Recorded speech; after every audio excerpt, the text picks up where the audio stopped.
Hi everybody, I'm Todd Banner. Welcome to my channel.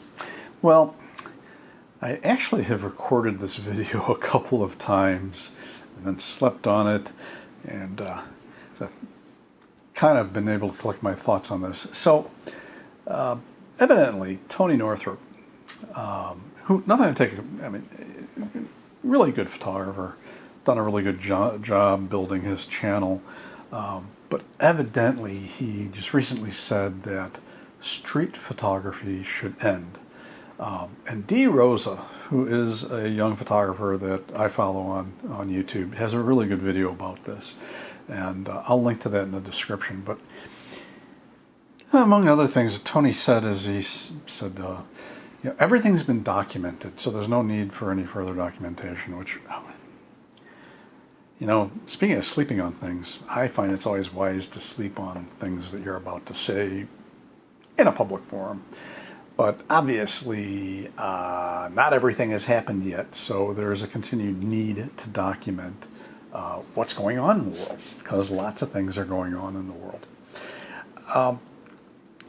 But the other thing that I thought of is that it's pretty easy for those of us who have a fair amount of privilege, who live in our nice suburban house or condo, and have a nice lifestyle, and a fair amount of choices, to say things like that when there are people starting out, young people, inner city kids, for whom street photography might be the only thing available to them early on.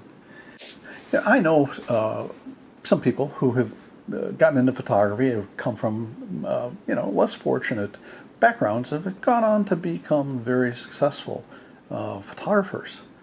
So if a kid in the inner city who maybe has a phone, most people, even people of meager means, have phones, and phones have cameras that may or may not be that great, but also 10-year-old, 15-year-old DSLRs are available for not much money. So those things are available to people with not a whole lot of money. And also digicams, small digicams, which actually are great for street photography. Those are available for not much money online used. So it may well be that the only avenue that a person of meager means has to get into what really is a great hobby and can be a great profession. I think the opportunities are not what they were. It's pretty obvious, but people are still going to get into photography, still going to get good, and still going to succeed. So why would you want to take away maybe one of the few avenues that somebody has to go out and do photography and learn how to do photography? I think the best way to learn is to learn by doing. You can spend a lot of time watching YouTube videos telling you what to do and what not to do, or you can spend that time out taking photos and learning how photography works, which is the way it used to be before we had, YouTube. So it's just my thoughts on the matter. I think it is difficult, and I see that it is difficult for people who have a nice lifestyle and privilege, because we do, to kind of look outside the box and look at people who don't have what we have and understand that they need a way to get into this. And street photography can be that way.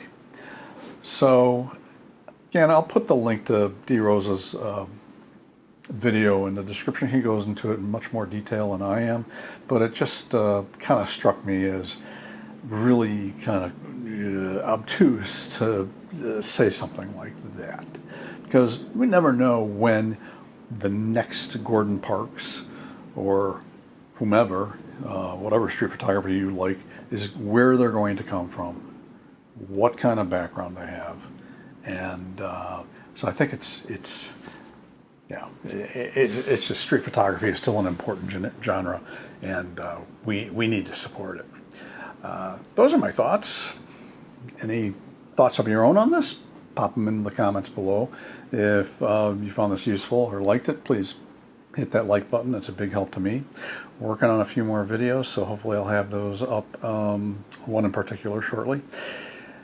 I'm Todd Banner. I will see you next time.